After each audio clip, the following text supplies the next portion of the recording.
so hey viewers কেনে আছে আপোনালোক বন্ধুসকল আপোনালোকে নিশ্চয় স্ত্ৰী মুভিখন চাইছে কিন্তু আপোনালোকে জানেনে এই মুভিখন সঁচা ঘটনাৰ ওপৰত আধাৰিত মুভি আছিল হয় এই মুভিখনত যেটো চুৰেল দেখুৱাইছে সেই চুৰেলটোৰ কাহিনীটো একদম সঁচা আৰু এই চুৰেলটোৰ ৰিয়েল নাম আছিল নালেবা এই নালেবা চুৰেলৰ কাহিনীটোৰ লগত স্ত্ৰী মুভিখনৰ কি সম্পৰ্ক আছে আপোনালোকে ভিডিঅটো সম্পূৰ্ণকৈ চাই থাকিব স্কিপ নকৰাকৈ তেতিয়াহে গম পাব ভিডিঅটো ষ্টাৰ্ট কৰাৰ আগতে আপোনালোকৰ এটা সৰু ৰিকুৱেষ্ট আছিল যদি আপোনালোকে মোৰ চেনেলটো প্ৰথমবাৰ আহিছে প্লিজ চেনেলটো সাবস্ক্ৰাইব কৰিব লগতে বেল আইকনটো প্ৰেছ কৰি দিব কিয়নো মই মোৰ চেনেলত এনেকুৱা ইন্টাৰেষ্টিং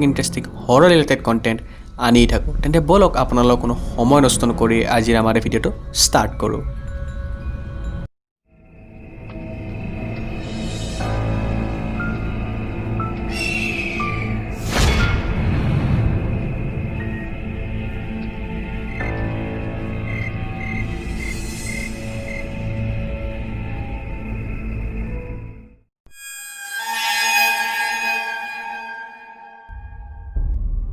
সো বন্ধুসকল এই ঘটনাটো আছিল 1990 চনৰ বেংগলোৰৰ এখন গাঁৱৰ য'ত কিছুদিনৰ পৰা এটা চুৰেলে মানুহৰ ঘৰৰ দৰ্জাত ঠকঠকাই আৰু তেওঁলোকৰে পৰিয়ালৰে কোনোবা এজনৰ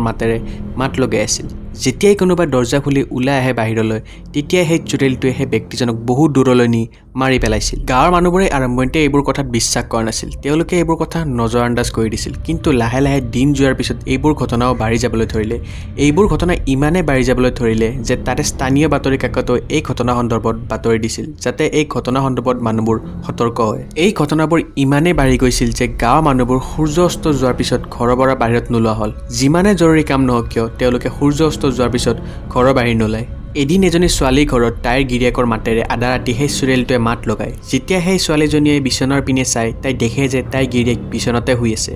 তাই অলপ সাহস গোটাই খিৰিকীখন খুলি বাহিৰৰ পিনে চায় কিন্তু বাহিৰত কোনেও নাছিল ছোৱালীজনীয়ে ভয় খাই যেতিয়া বিছনাত শুবলৈ যায় তেতিয়া আকৌ সেই চুৰেলটোৱে মাতিবলৈ ধৰে তাই ভয়তে কোনো কথা নভবানা চিন্তা কয় কন্নৰ ভাষাত নালেবা বুলি কয় এতিয়া আপোনালোক মই কম যে নালেবা চুৰেলৰ কাহিনীটোৰ লগত স্ত্ৰী মুভিখনৰ কি সম্পৰ্ক আছে সো বন্ধুসকল এই নালেবা শব্দটো অৰ্থ হ'ল কালানা অৰ্থাৎ কালি আহিবা আপোনালোকে মুভিখনত দেখিছে যে সকলোৱে নিজৰ ঘৰৰ বেৰত কাল আনা বুলি লিখি থয় সো আপোনালোকে এতিয়া ধৰিব পাৰিছে যে নালেবা চুৰেলৰ কাহিনীটোৰ লগত স্ত্ৰী মুভিখনৰ কি সম্পৰ্ক আছে এতিয়া কাহিনীটোলৈ আহোঁ যেতিয়া সেই ছোৱালীজনীয়ে নালেবা বুলি কয় তেতিয়া সেই চুৰেলটোৱে গুচি যায় নেক্সট দিনা আকৌ সেই চুৰেলটো আহে কিন্তু এইবাৰো যেতিয়া সেই ছোৱালীজনীয়ে নালেবা বুলি কয় তেতিয়া সেই শব্দটো শুনাৰ পিছতে চুৰেলটো আকৌ গুচি যায় এই ইনচিডেণ্টটোৰ পিছত গাঁৱৰ মানুহবোৰে এই চুৰেলটোৰ পৰা হাত সাৰিবলৈ উপায় বিচাৰি পালে যেতিয়াই কোনোবাই এই চুৰেলটোৰ সন্মুখীন হয় তেতিয়াই তেওঁলোকে নালেবা বুলি কয় কি আচৰিত নালেবা অৰ্থাৎ অসমীয়া ভাষাত কালি আহিবা বুলি ক'লেই সেই চুৰেলটো গুচি যায় ঠিক তেনেদৰে মুভিখনতো দেখুৱাইছে যে যেতিয়াই অস্ত্ৰীক কাল আনা বুলি কয় তেতিয়া সেই চুৰেলটো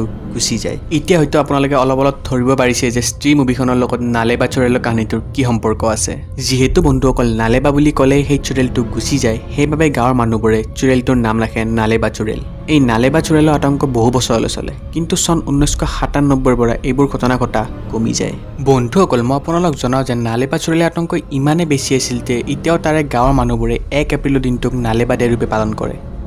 সো এয়া আছিল স্ত্ৰী মুভিখনৰ ৰিয়েল ষ্টৰিটো আশা কৰোঁ আপোনালোকে ভিডিঅ'টো চাই ভাল পালে যদিহে আপোনালোকে ভিডিঅ'টো চাই ভাল পালে প্লিজ ভিডিঅ'টো লাইক কৰিব শ্বেয়াৰ কৰিব আৰু চেনেলটো ছাবস্ক্ৰাইব কৰি বেল আইকনটো প্ৰেছ কৰি দিব আৰু এটা কথা আপোনালোকৰ যদি কিবা প্ৰশ্ন থাকে কিবা ভিডিঅ' সন্দৰ্ভত তেতিয়াহ'লে মোক কমেণ্টত জনাব তেতিয়াহ'লে ঘৰত থাকক সুৰক্ষিত থাকক আৰু আশে পাশে মৰম বিলাই থাকক